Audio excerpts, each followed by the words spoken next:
আজি ৰাতিপুৱা ধুনমণিয়ে ফোন কৰি ক'লে যে এঠাইত যাম তই ওলাবি আৰু মই ধুনীয়াকৈ ৰেডি হ'লোঁ আৰু আমি আহি গ'লোঁ। আহি পাওঁতে ৰাস্তাতে পালে বৰষুণে আৰু বৰষুণৰ বাবে আমি অলপ সময় ৰখিব লগা হ'ল। ধুনমণি আৰু মই আহি পাই গ'লোঁ নেলি। আহি পাই ধুনমণিয়ে কিনিব লগা বস্তু আমি কিনি ল'লোঁ। তাৰপাছতে পিন্ধি আছে ধুনমণিয়ে জোতা, কাৰণ বৰষুণৰ বাবে তাৰ গোটেই জোতা ভিজি গৈছিলে। তাৰপাছত এইটো হৈছে ধুনমণিয়ে কিনিব লগা বস্তুটো। আৰু চাওকচোন গাইছ, মুখৰ অৱস্থা বৰষুণৰ পানীয়ে যে আজি লগে নেৰা হৈ গৈছে। আহি ঘৰত খাই আলোঁ আম, সংগীতা তাই চাই আছে মোবাইল। তাৰপাছত আমাৰ ঘৰলৈ আহিলে বিকাশ দা আৰু নৱ দা, আৰু তেওঁলোকৰ লগত কথা বতৰা পাতিলোঁ গাইছ। বহুত ভাল লাগিল, বহুত দিনৰ মূৰত লগ পালোঁ।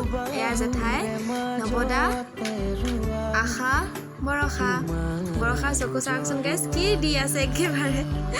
আৰু বৰষা মই গৈ আছোঁ দোকান, মাছ কিনিবলৈ নহয় দেই, মেগী কিনিবলৈ আহিছিলোঁ। তাৰপাছত আমি ঘৰলৈ আহি বৰষা বনালে মেগী, মই বনালোঁ চাহ। উত্তম দা আৰু বৌক চাহ দিলোঁ। তো আজি ভিডিঅ'টো ইমান আছিলে, নেক্সট টাইম আমি লগ পাম। তো আজিলৈ বাই।